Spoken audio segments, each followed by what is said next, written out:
Bueno, continuemos con la revisión de los conceptos de energía eléctrica.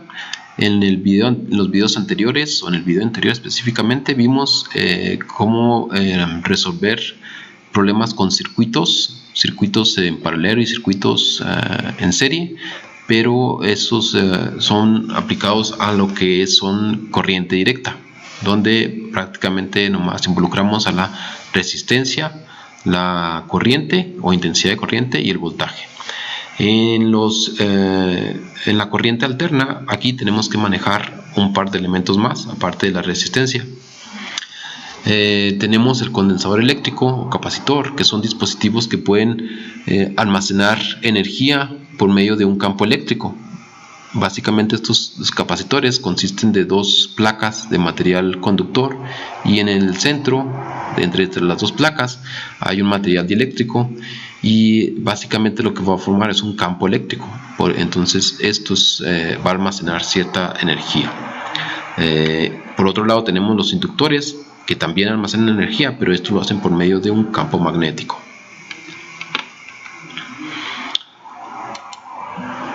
Bueno, ambos componentes van a tener una influencia no nomás en la magnitud de lo que es la corriente y voltaje, sino también en cómo se distribuye a través del tiempo esos dos parámetros, tanto el voltaje y la intensidad, y también el producto, que sería la potencia.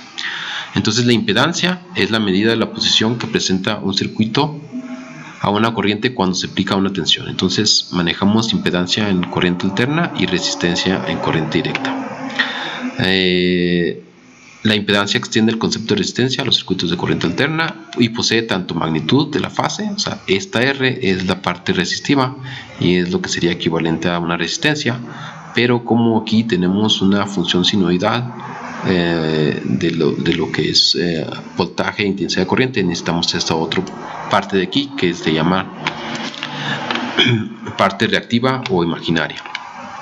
Es decir, la impedancia tenemos que representarla por un número imaginario, donde tenemos un valor aquí, y donde este puede ser más o menos este otro valor de acá. Básicamente hay dos clases de reactancias, que es la reactancia inductiva, debida a inductores, y la reactancia capacitiva, que es debida a los capacitores o a los condensadores. Bueno, para determinar la magnitud de lo que es la impedancia, tendremos que utilizar esta fórmula, es decir, la parte de la resistiva elevado al cuadrado más la parte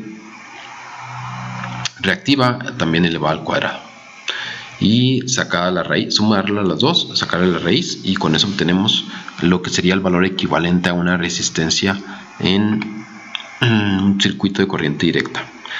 La capacitancia es la capacidad de un componente o circuito para recoger y almacenar energía en forma de carga eléctrica, es decir, lo que provoca los condensadores, y la unidad es el faradio, y esto equivale a coulombs sobre voltios. Por otro lado tenemos la inductancia, que es la capacidad de un componente o circuito para recoger y almacenar energía en forma de campo magnético, como lo hacen los inductores.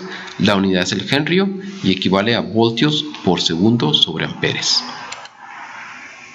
Bueno, aquí recordamos otra vez cómo se presentan los voltajes y la intensidad de corriente en la corriente alterna. Lo hacen por medio de una función senoidal.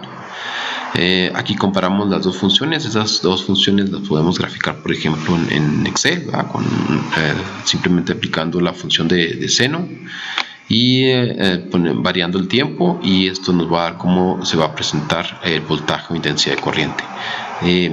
También mencionar aquí que el ciclo completo es cuando pasa del 0 a máximo, y lo 0 y lo mínimo, y lo vuelve al 0. Este es el ciclo completo, y también lo podemos representar por medio de la medición en grados. Es decir, aquí iniciamos con 0 grados, aquí tenemos 90 grados, aquí tenemos 180 grados, y luego hacia acá ya tenemos 270, y cerramos con los 360 grados.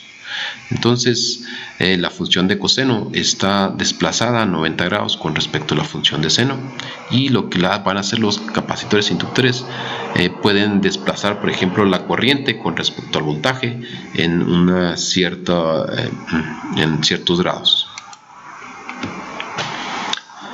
¿Cómo describimos la corriente alterna? Bueno, también aparte del voltaje intensidad, necesitamos describir lo que es el periodo, que prácticamente es el tiempo en que tardaría un ciclo completo, y más específicamente la frecuencia, que es realmente lo que se utiliza más, que la frecuencia es la unidad de medida de todos estos ciclos, cuántos ciclos están pasando por unidad de tiempo, específicamente por segundo. Entonces se mide en hertz.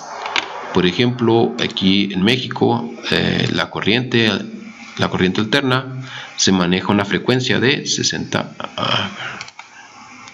Hz. Quiere decir que hay 60 ciclos por segundo los que están pasando por los cables de la corriente alterna.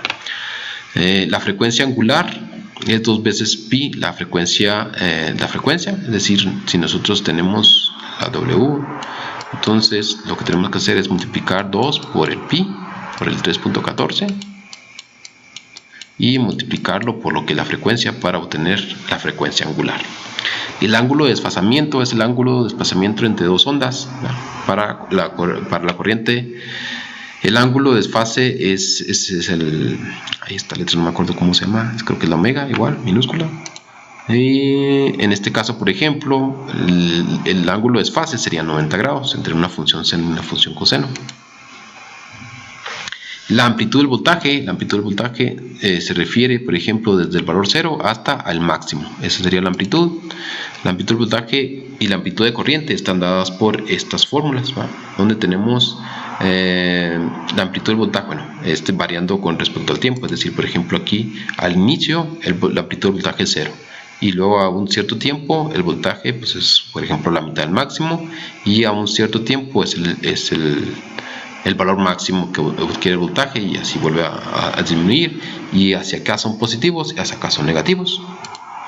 Entonces el voltaje a través del tiempo es igual a la amplitud del voltaje por el seno por la frecuencia angular por el tiempo más el desfasamiento del voltaje, y en este caso sería el desfasamiento de la corriente.